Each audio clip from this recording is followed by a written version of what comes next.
Morning. Good morning. Did you ever get really nervous before a presentation? I've been doing this for 20 years, but then all of a sudden it's God's message, not mine. No pressure. But let me ask you, what's more important is you, and that's why we're here. This isn't about me, it's about you and your relationship with God. So my question for you is, right now, what are you struggling with in your life? What challenge do you have? What's consuming your time and energy, and most importantly, your thoughts? How do you handle that? What aspiration do you have? What would you like your life to be like? How do you want to live your life? What are your challenges and aspirations? One of my friends, starting out in the speaking world, I had a mentor. His name was Dave Fitzgerald. He was a comedian, very funny, and one of the most talented people I've ever met. And he was a great mentor. He had great wisdom. And there was an emerging speaker who was trying, and she was praying over and over for God's help to help build her speaking career so she could spread love. But she wasn't doing anything to market herself, to get out there, to help other people. She wasn't doing the work. So she went to Dave and she said, "Dave, it's just not working. I pray every day for God to help me." And Dave, with all his wisdom, looked at her very confidently and said, "Kathleen," he said, "you know, God will let you steer the boat for a while. He'll let you go in whatever direction you want. It's your choice." He said, "But Kathleen, God don't row." God don't row. That's our job. And we got to let him have the helm once in a while as well. We got to let him steer us even though we don't know where we're going.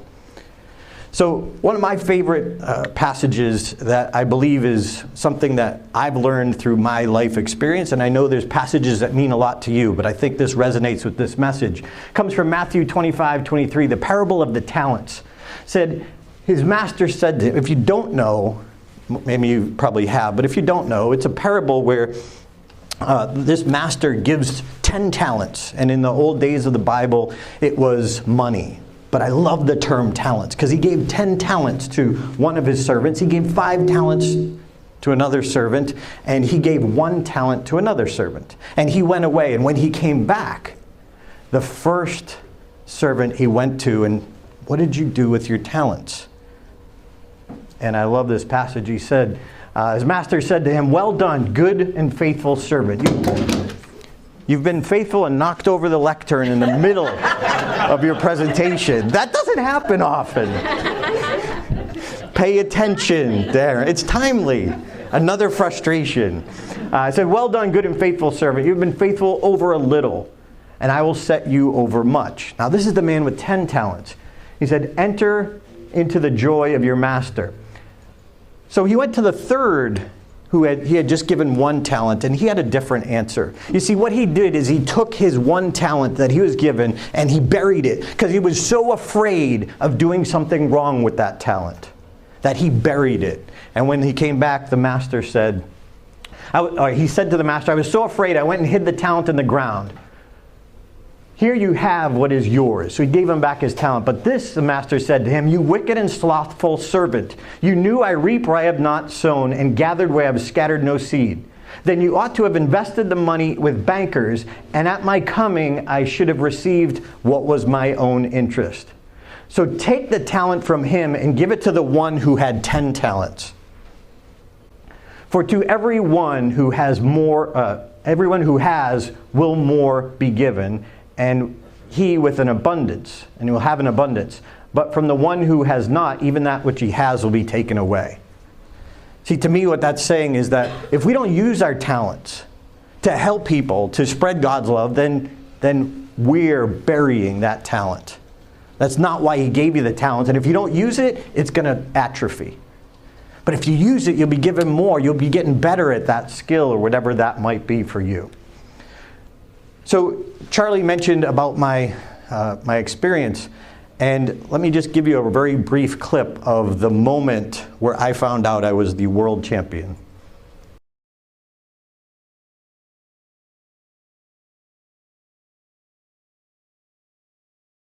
And the 2001 World Champion of Public Speaking, Darren LaCroix.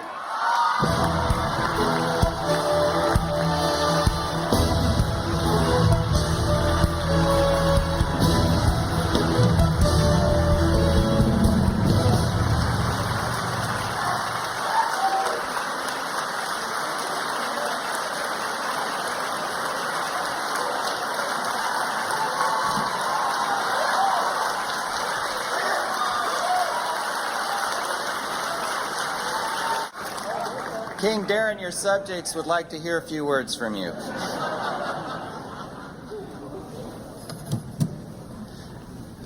Man, that's cool. My first prayers, I asked God if the other 8 contestants could just go over time. That's all I wanted. Again, thank you to my district, Dave McElhaney, Carmen, of course, the great, the one and only, the genius of speaking, Mark Brown, David Brooks, Ed Tate. The champions are so gracious, giving me wisdom and advice, and I knew I would work hard, but they helped keep me on the right track. But I'd really like to dedicate this to 2 men in my life. Just one more little thing. Did anyone else ever cry during this thing? Am I the first one?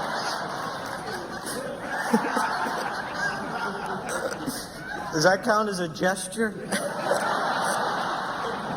Be careful what you tell your kids, because after the silence, I'll never forget. My dad probably doesn't even remember. He said, I don't care what you want to do. Just be the best. And I am, Dad.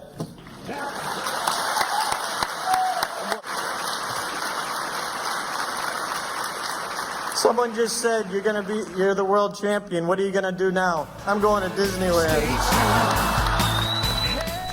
So that was on Saturday morning. I went back to my day job. At that time in my life, I worked at Bose Corporation, the stereo speaker company. And I went back in my little cube farm. I worked in one of those cubes, and this coworker walked up to me. She put her hands on the edge of the cube and said, "Congratulations, Darren. You're so lucky to be able to get up in front of an audience and speak like that." Come here. You have no idea. See, so many people think you're born with it or you're not. You're born as a great presenter, you're not. You're born funny or you're not. But what she saw was the end result. What she didn't see was the beginning. So let me take you back to my beginning. I had a Subway sandwich shop for about 1.5 years.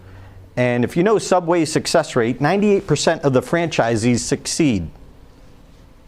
Mine didn't. Oh, turn my microphone back on. Good. Let's see if I can make every mistake a speaker makes because I'm nervous. Okay. So because of my Subway failure, I was at the lowest point in my life. I had to get rid of all my employees, and one of my buddies gave me this motivational tape.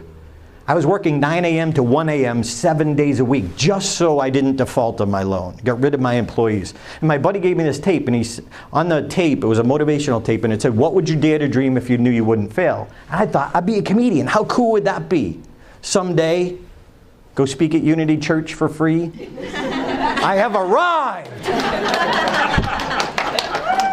But seriously, I thought, how cool would it be to make an audience laugh and earn a living at that? But all of a sudden, the doubting voice said, "But that's not you, Darren. You're not funny."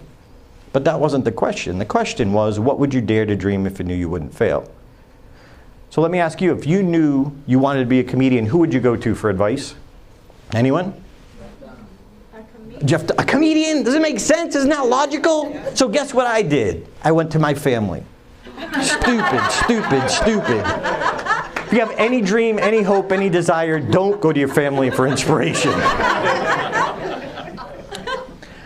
Well, I went to a comedy show and I asked a comedian for advice.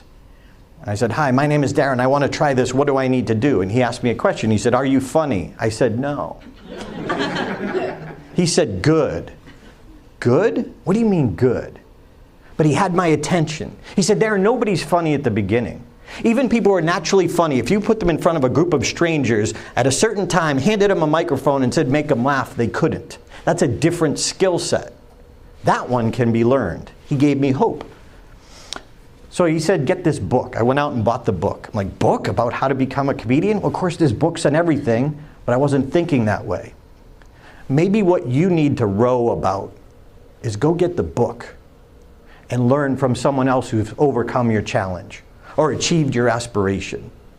So I went and got the book. I studied the book. And he also said, go to open mic nights, watch other people who are just starting out. I thought, well, duh, that makes sense. Now I'm comparing me to someone else who's starting out. So I went to a little comedy club in Stitches in Boston, Massachusetts, and I watched people go up for their first time. Ladies and gentlemen, they were horrible. And I thought, I could do that. It inspired me. So I studied for 2 months. I went to Stitches every Sunday night. It was April 26, 1992, Stitches, Boston, Mass. Do you ever have a moment in your life where it turns into slow motion? I always remember the comedian introducing me that night. He said, ladies and gentlemen, please welcome to stage for the first time, Darren LaCroix. And I came up from this side of the stage. I had my little jokes on note cards. I put them on the bar stool. I had so much anxiety going through my body, I didn't have the wherewithal to pull my hand off the note cards. You ever try and read while you're shaking? Ironically enough, one of the jokes that night was about my hometown and Dr. Robert Goddard, who had launched the first liquid fuel rocket in history in my hometown. And I was making a joke about that, but I was so nervous, just like today, that I was telling this joke about his first rocket launch. It only went 41 feet high. I said, the rocket took off and it went vertically.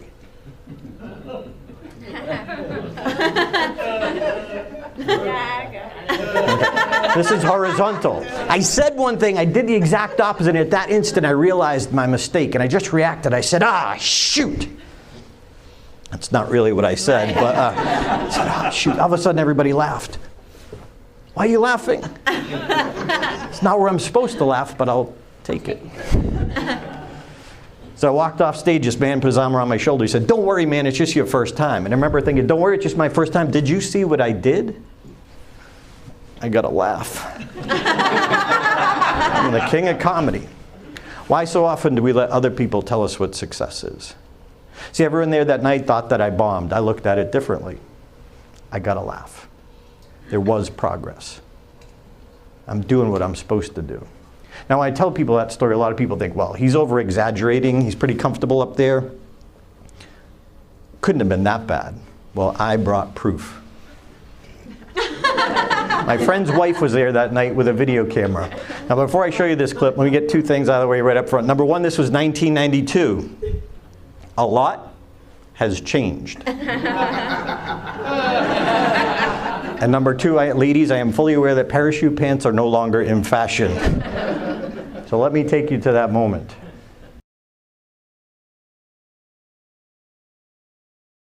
Does anyone here live in New England? Yeah. I figured I had to get somebody to say it. Did anybody ever notice that every other small town in New England takes one little small historical fact and makes it the greatest event in the world? Sorry for my voice, like fluctuating a little bit. But a lot of towns are like this. I was doing some research, like places like Lexington, you know, the first revolutionary skirmish happened there. What was his name? I can't even think of his name. Obviously, he was real famous. Eli Whitney was in Westboro, you know, born in Westboro.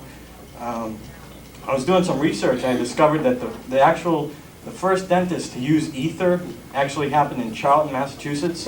And an interesting thing about this was he actually experimented himself. You know, nobody else had done this before. And he started with animals and then he used his own dog. These were my coaches. These were my guides. When I look back at where I was and where I became, if I can go from that to winning the world championship, what can you do? What can you do? With your aspiration, with your challenge, and more importantly, God's help. But only if you row. So they were my guides, my earthly guides. Don't give up, then row. So let's look about this. We don't know his plans and how his plans work. I didn't know my plan along the way.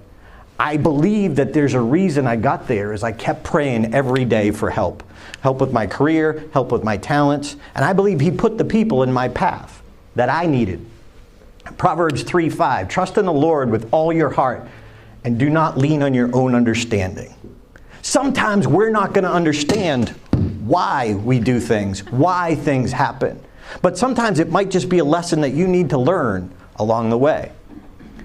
It might not make sense, but if you have an internal thought that maybe it's God whispering to you, even if it doesn't make sense, row.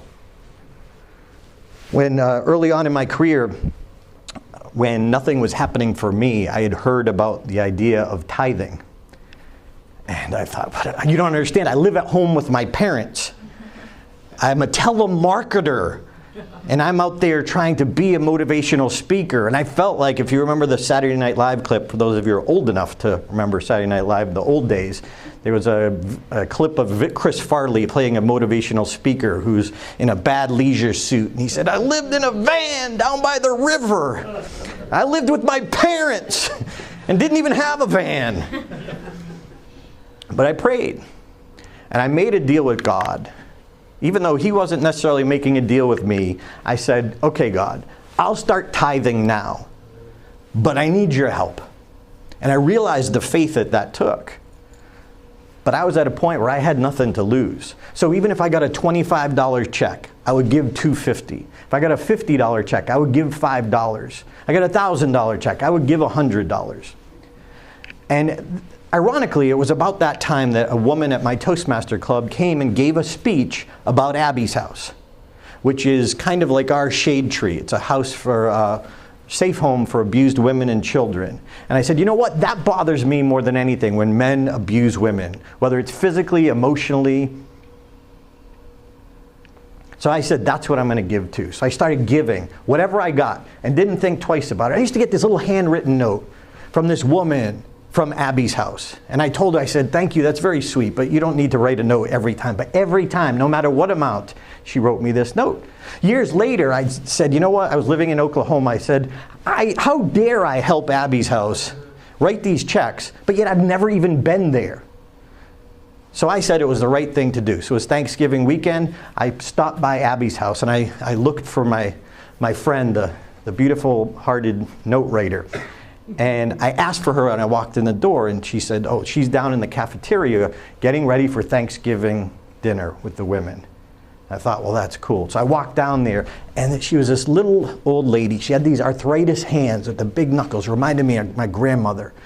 And I called for her and she said, Darren? She had never met me before. She ran across the room and gave me one of the best hugs ever. And I just started to bawl. And I realized, over a 7-year period, I'd given so much money, and that hug was worth every dime. And I realized I was on the right path. And I realized that's why God let my career grow. So, if you're challenged, you have an aspiration, don't give it up. Give it up to God and row. We don't know who He will send to help us. Isn't it weird sometimes the people who just pop up in your life? You don't know why, and they have the perfect message for you. When I was working on that championship speech, I was writing my speech, and I didn't know. It was like me giving a speech. I didn't feel like it was really helping people. And this woman, she was an MIT student. I gave it at a Toastmaster club at MIT. And they invited all the students. It was a very small turnout. But I was just practicing for the big stage. And she did not speak very good English. And she came up to me after the speech and she said, Darren, I'm failing out of MIT. My parents said I should quit and go home. I heard your speech. I stay. Wow. All of a sudden, my belief in my own speech and my own purpose. I wasn't giving a speech. I was helping people from my experience and the talents, that one talent that God gave me. I'm so glad I listened. Glad I had faith. Don't give it up, then row. We will make mistakes along the way. Anyone ever made a mistake? Yes, me too. Amen. Today, several. Knocked over the lectern. Didn't turn my microphone on. Nice. I think of Kings, 2 Kings 13:19. Elisha told him, they were battling. He said, strike the ground. He struck the ground 3 times and stopped. The man of God was angry with him. He said, you should have struck the ground 5 or 6 times. Then you would have defeated Aram and completely destroyed it. But now you'll only defeat him 3 times. Are you rowing hard enough? You get the aspiration, you get the idea, you get some insight of what maybe you should do, but are you rowing hard enough and long enough? Maybe you and I are giving up too soon. We didn't give God a chance to make it happen. Keep rowing. My ego, when I was working on the championship, at that point there's 6 levels of the contest. I had won 5 levels, and I was one of 9 speakers in the world that would compete in front of 2,000 people. I was starting to get a little full of myself. One of the best 9 in the world. And I had an ego problem. My coach realized it. Can't see that, but that's me in the middle of trophies. I started like that little creature on Lord of the Rings. I started lusting after the trophy. The trophy. I want the trophy. But thank goodness God put Mark Brown, my coach, in my life. He saw the ego. Proverbs 3:6. In all your ways acknowledge him, and he will straighten your path. See, I still prayed and I still asked God for help. And I was starting to get off track, but he had Mark Brown bring me right back. Whoever walks with the wise become wise, but the companions of fools will suffer harm. I knew I needed to listen to my coach. He was a God man himself. He believed, and I believed in him. And I believed he was taking me on the right path. When he saw my ego getting in the way, he said, Darren, forget the winning. He said, you have the privilege of 7 minutes in 2,000 lives. What will you do with that? That's a different mindset. That's not about the trophy. That's about helping people. Whoever helps people the most might be more likely to get the trophy, but Mark straightened my path. You have the privilege of 7 minutes and 2,000 lives. What will you do with that? Don't give it up. Give it up and then row. We don't know how or when help will come. It always seems to take too long. When in my speech I had this was the ending of the speech, and then I'll tell you how God made it happen. I wasn't given the gift of making people laugh. I was given the opportunity to take a next step. So were you. What's your next step?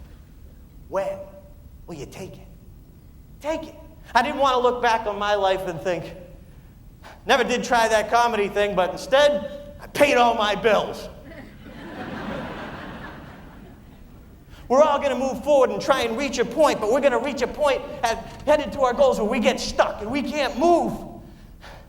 But we're so afraid of that ouch, we forget that if we lean forward and take a risk and fall on our face, we still made progress. Was that a cool closing? I didn't write it. You see, what happened was, at that time in my life when I was working on my speech, I was at this church in Putnam, Connecticut, near where my girlfriend lived at the time, and I was sitting in that pew. And in the middle of service, and this, I don't know how things happen for you, it's your journey, we're all different, but for me, it seems to be when I'm praying, I get these flashes of brilliance, and it's like I was in the middle of that church, sitting next to my girlfriend, and all of a sudden, that idea, and I'm nudging her, I'm like, give me a pen, in your purse, give me a pen, I need a pen, piece of paper, right on. And I draw this stick figure, standing up and lying down, and then standing up again, I'm like, and she's like, what? And so I was like, that's it, that's my clothes. Oh my gosh. I walked outside of the church, and as you saw, it was like a classic New England Catholic church. And there's a front lawn, there's a little stone wall, 3-foot stone wall that goes out to the street. I stood her on the street looking back at the stone wall. I was up on the front lawn, just like it's the stage. And I go, check this out. Look, look, look. I still made progress. She's like, what? Out of context, it didn't make sense. In my head, it was brilliant. It didn't come for me. But I kept praying, I kept rowing. He gave me that idea. I used his idea. He wrote the speech. I just delivered it. Don't give up. Give it up, and then row. So your challenge and your aspiration, what are you working on now? Right now, I decided I had this aspiration, this inspiration that I needed to create a movie, take my story and turn it into a movie. So I had a friend create this really cool movie banner so I could visualize what it will look like when my movie comes out, the story. And I thought, how dare I think that a movie could be made about my story? And one of my God friends, Mike Rayburn, said, why not you? Who are you not to pursue that? But here's the thing.